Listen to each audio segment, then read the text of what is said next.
guys, it's So from Zo's Real Thoughts. I'm actually live streaming on both Facebook and YouTube because I feel like that's like the better way to do it. But I think when we did it last time, we found out that YouTube live stream works so much better than Facebook because I think it only lasts like for 30 minutes at max. And so tune into, for you Facebookers, turn into YouTube so we can like chat and stuff. And this, obviously from the title, I'm going to be sharing my June film favorites. And considering that it's like the last day of July, it's like the best time to do it. It's like now or never. And so yeah, I'm excited. I have a few films that I want to, particularly 3 films. I felt like there were so many, but I really need to narrow down to 3. If you haven't already, before I start, go to my YouTube page, subscribe, like, whichever you want. And after, I'm going to list, considering that this is live stream, one of the downsides of live stream, even though it's very convenient and I love talking to you guys like live, is the fact that I can't share with you snippets of the trailers and the clips so you guys can see exactly what kind of film I'm talking about. And so after, I will link the trailers down below so you guys can check them out, or you guys can watch the trailers while I'm talking about them, whichever you guys would like. So give me a second.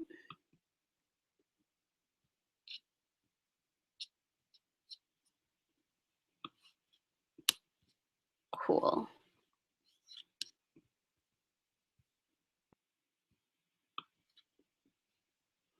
I'm gonna try to do this at the same time. This is very impromptu, so I didn't really expect anyone to be watching, especially like right now, because it's like 12 o'clock, especially like in LA times. And I'm pretty sure everybody's out partying or at the beach. It's really, like, it's so sunny and it's blazing hot. I'm kind of sweating in my room. So the first film, without further ado, without a doubt, for my favorite June films was Hunt of the Wilderpeople. This is Taika Waititi's 4th film, and I saw his previous film. Of course, I didn't see his first film, Eagle vs. Shark. Is that what it was? Oh God, we're gonna fuck it up. His second film, Boy, I absolutely loved.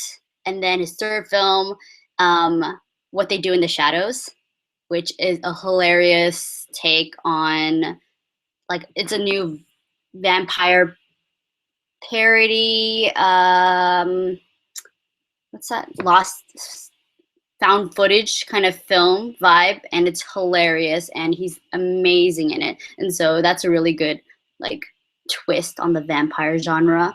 And his this film is insane. It's adapted by the book Wild Pork and Watercress by Barry Crump. And so we follow this little boy named Ricky Baker, who is played by the adorable Julian Dennison, and he's a troublemaker. He's a hip hop loving juvie kid who's been getting sent around from homes to homes to homes, and he finally gets sent to his foster parents, where him and his grumpy foster father, played by Sam Neill, who I had no idea was New Zealand, which is amazing. They become the subject of a huge manhunt because of a huge misunderstanding, which is hilarious but very sad.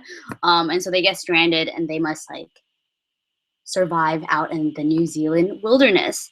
And oh wow, this film, I think after he did Boy and What We Do in the Shadows, he got a way bigger budget, but he really goes back to his roots, where he loves talking and setting it in his home town, home region of New Zealand. I don't know. And then it's like the most beautiful shots of New Zealand, and you really get to. He has a unimitatable sense of humor that is accessible to everybody, even though you may not share his sense of humor. It's downright hilarious the way he structures his shots, the way he tells his story, and really combines his narrative and humor so well. And so I always feel like that's amazing to see. So not only will you be like dying and laughing on the floor because the way he does everything or execute his story, but also it has a very heartfelt story of this little boy who's trying to, it's just a really like a coming of age story, as well as on the flip side, paired with the very grumpy Sam Neill character who just lost his wife, and they're kind of finding themselves out in the wilderness, and then they kind of get together and almost save each other. And I thought it was amazing. He's so good. Of course, it's no wonder why Taika Waititi got tapped for the next Thor film, and I can't wait. That's just gonna be like super amazing. He, like, when you look at somebody's work and you're like, man, that is like a real filmmaker. Yeah, I feel like that's very rare to find. And so I'm glad that he gave him that job to do. It's crazy. If anybody has watched it, let me know what you guys thought. I think it's out of my favorite. It's so hard to talk about comedy because you could just be really lazy with comedy, but the way he does it and the way he kind of throws it back to the 90s and hip hop and everything else and what it means to be a kid, and he really understands what it truly feels like to be a kid, and he kind of relates it back in a more understandable and relatable stance, especially if we're like, even if we're so far removed from what it feels like to be that age and that time. And so it's nice to see two contrasting people who are completely different coming together. If you're just tuning in, I am talking about the first film that is my favorite, is Hunt of the Wilderpeople. And so I just kind of went in through why I loved it, and why it's the most amazing summer film, and it's so refreshing to watch this filmmaker who's so bright and he's so talented. And so, yeah. The second film is one that probably not a lot of people have heard about, because it is from South Korea. And as you know, like, South Korean films, they can either get really gory or, like, I remember somebody was like, why do all South Korean films have incest in them? And I'm like, not all of them do, but it's odd the majority of them that seep into the American market seems to be hitting that, like, scandalous factor. And so there are a lot of other Korean films that haven't tapped into that theme, because that nowadays, if you're, the top Korean filmmakers, Park Chan-wook, Bong Joon-ho, I still consider Lee Chang-dong one of the most amazing filmmakers. And now there's a huge wave of new filmmakers that are coming through and hitting the American market. And the other filmmaker is, holy crap, let me just, hong-jin. hong-jin. I feel like that's a name to remember. He did previously, I think he did The Yellow Sea. A lot of his films are huge blockbuster. I did see The Chaser, and then he did The Yellow Sea, which I don't think I watched. And then this year he came out with The Wailing. So yeah, The Wailing is my second favorite film of June. And shit, let me get back to where I was trying to figure out. Where are you guys? Trying to figure out how to, oh, here we are. Hey, Jim Jam. Jim Jam says, go watch Tallulah and Rebirth on Netflix, which, oh my God, thanks for the reminder, because I've been dying to watch Rebirth. Okay, but let's get back to Na Hong-jin's The Wailing. Okay, this is probably the most epic, batshit crazy Korean film to come out this year, without a doubt. So I went to Korea maybe like a month ago, and I knew this was coming out, so I went to go watch it in Korea, and it felt like very surreal and very scary experience, considering that I'm in the same country as this story, and I'm like just watching a Korean film, and it's surprising because there's no subtitles, so I really have to understand every little thing, which it's hard to say because I understood it, but there's like very like a little bit details that I kind of probably missed because there was no subtitles. But I think that's fine. Hey Annie, I love Bong Joon-ho too. He's amazing.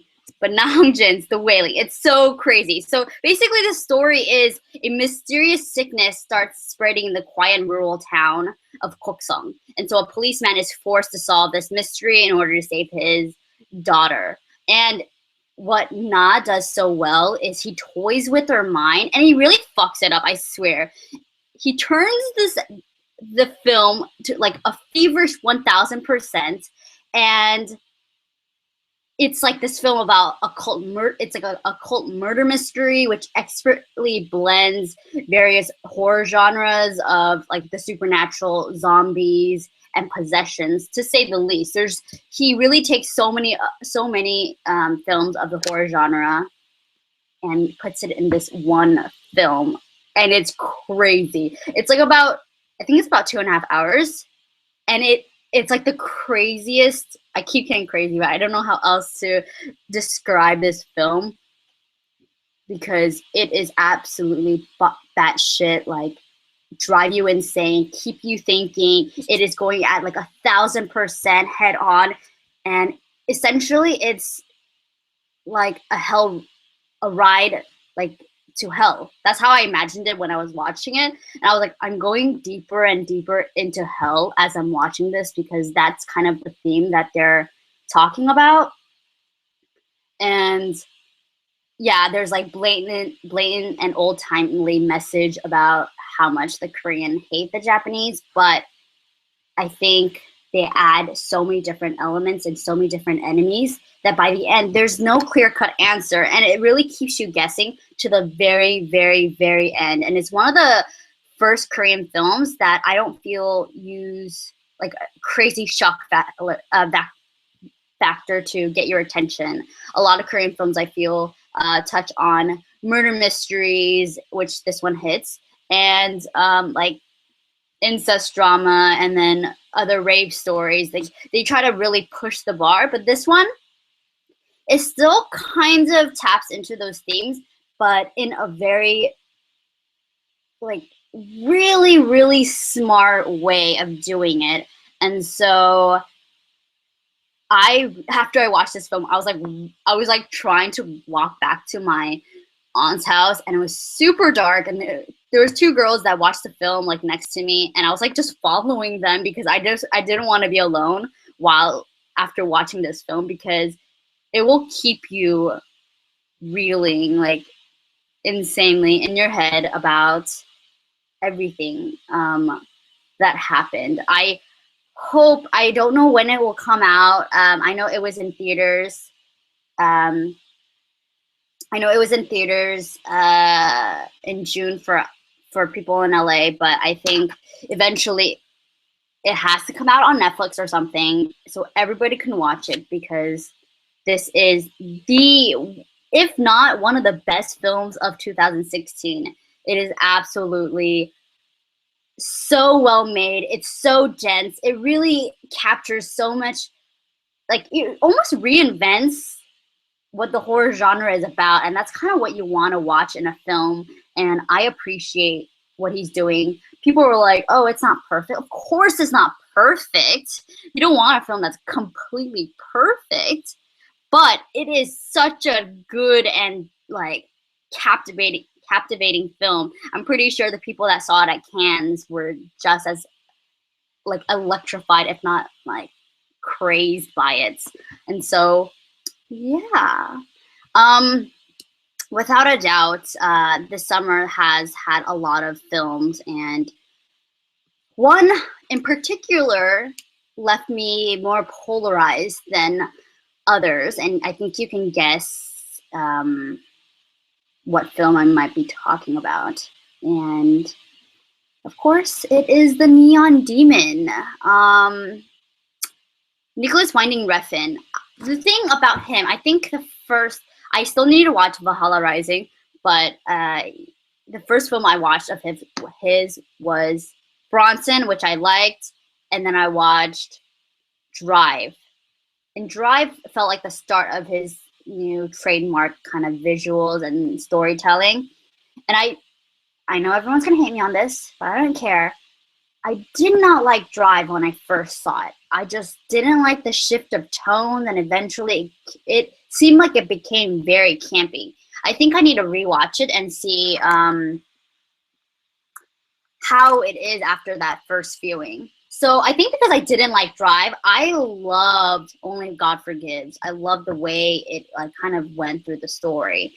And then now the Neon Demon, it's like I went from hate, love to the Neon Demon. And so the Neon Demon, you guys, how do I describe the Neon Demon? So an aspiring model named Jessie moves to LA, and her youth and vitality are devoured by a group of beauty-obsessed women who will do anything necessary to get what they want. And so I put this in my favorites because it was one that left me thinking for weeks after, and I was really entranced by bits and pieces of this film. Considering that it almost seems like an art piece that you watch in a museum. There are some parts I really loved. I was so entranced in certain moments where there's like, oh my God, the most beautiful cinematography. I love the music, and it takes you into this world. And then he kind of shifts into this different area, which I found I was kind of taken aback. It didn't feel like a cohesive story for me, but what I liked about it is that the fact that it kept me thinking about it for days after, and the third act. He said, so I ended up watching it before it got released because Draft House Films, shout out to Draft House, did a preview screening with Nicholas Winding Refn, and I think it was, let me just double check, you guys. It is so hot. Okay, so Cliff Martinez, beautiful, beautiful. Everything he does, he did they've been together for a while. He did, I think he did Drive and Only God Forgives, that soundtrack. And then he's back for this soundtrack, which is equally stunning, and it's amazing. And so there's obviously parts I liked, and then I feel like it shifts so many tones, and then it kind of leads into something that, shit, I honestly forgot what I was saying. Okay, so I was at the Draft House, and just seeing Nicholas Winding Refn do his Q&A with him and Cliff Martinez, you can kind of tell he's kind of a indirect person. He doesn't like answering your questions directly, and he kind of avoids. He just does whatever the fuck he wants. I guess he's a badass in that way. And he was saying that when he was working on the film, he completely, after Jenna Malone came on and he saw what she can do, he completely changed the third act for her. Hence the crazy scene. I don't want to give too much away. And basically the third act, which honestly, if it wasn't for the third act, it would have completely lost me. Yeah, I really, really dug the third act. I was always saying how if they didn't have the third act, I would have completely hated the rest of the movie. But because there was the third act, I really appreciated how extreme he went, which you don't see like at all in films as of lately, which is such a shame because there's a market for that. And I think out of all his films, and when I say all his films, I mean mostly Drive and Only God Forgives because they're so similar. This is the first time we have like 4 females, and as superficial as this film sounds, it was the first time where I was like, whoa, I actually feel for their character. I know who they are, where they're coming from. Whereas Ryan Gosling with beating up people, I didn't know where he was coming from. I was like, this guy's just going through stuff and whatnot. But this film, I really understood the context, their history. They felt you could really resonate with them because their emotions were so plastered on their face, and it was so undeniable how much they wanted this. And you can kind of feel the pain, and I really like that dynamic. And then, you know, Elle Fanning, I feel like they could have gotten a better person to play this character because to me, I didn't really see the wow factor. But at the same time, I think to other people, she's so alluring and mysterious, and that's what draws like Hollywood people to those kind of people, whatever. And so honestly, after a while, after people were like, oh, did you like the movie? I couldn't even tell them like a straight answer because there are so many points where it was like, I loved it, hated it, loved it, hated it, loved it, hated it. And then the rest of the scene, I was like, I loved it. And so, yeah, I cannot say enough. I suggest you guys watch all 3 of the films that I mentioned, which, going back, is Hunt of the Wilderpeople, The Wailing, which is a Korean film. The third film, is Nicholas Winding Refn's The Neon Demon. Holy crap. You gotta maybe let it sink in a little bit so it marinates, so you kind of feel like, it's emotional. It's more of an emotional experience rather it being like structurally. It's good because of these reasons. It's honestly a love or hate it, and I feel like that's what he's so good at, is making work that really makes you think. And it's overall just like polarizing experience. I don't know how else to describe it. And so those 3 are my June film favorites. I definitely recommend you guys to watch them. And there were so many films I watched in June. That's why I'm like trying to create time so I can make videos for you guys. But it seems like live stream is working out fine and is a lot easier. Let me know what you guys, your favorite June film favorites were. I'm definitely gonna do a July favorites because I've been watching so many films. And if you don't know what I've been watching and you want to keep to date on everything I've been watching, definitely follow me on Facebook, Twitter, and my Instagram. They're all So's Real Thoughts besides my Twitter, which is SSOYUNUM. It's all in the description box, and I'm going to list everything for you so it's a lot easier. I shall... Oh, I know. I'm so sorry. Okay, I'll give you like 5 minutes so we can chit chat about some stuff. So if anybody wants to say anything in the description box, I want to chat for like a couple minutes. I'm going to do that.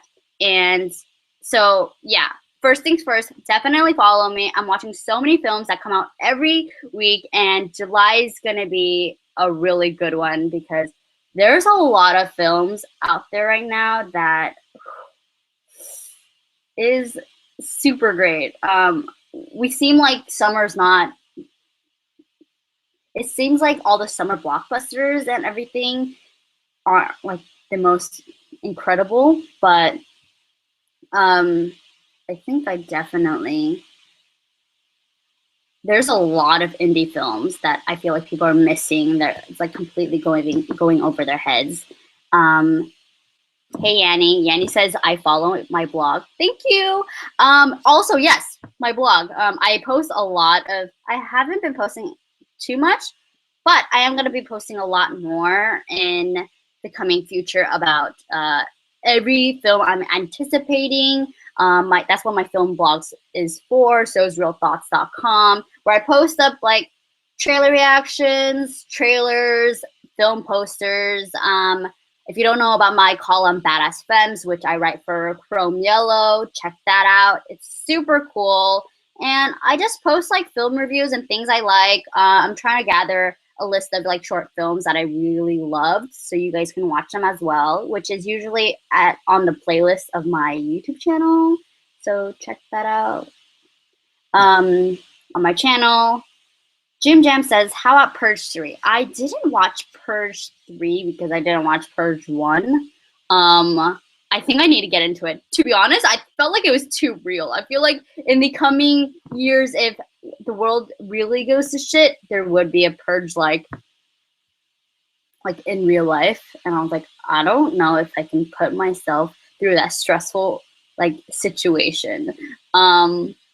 So yeah, I think I'm gonna end this here. Thank you guys so much for watching. Once again, the 3 films is Hunt for the Wilderpeople, The Wailing, and The Neon Demon. Check in again so you guys can check out my July favorites, probably in about 3 weeks. And I know a lot of people are like, oh, I missed your live stream. Mostly I do it on the weekends in the mornings because that's the only time I really have time. And so, yeah, tune in, follow me, subscribe if you haven't, like this video, and I'll see you guys on the flip side. Thank you so much for listening. And how do I do this again? Oh God, we're gonna have to wait it out. Oh my God, I'm so red. Just how hot it is in my room.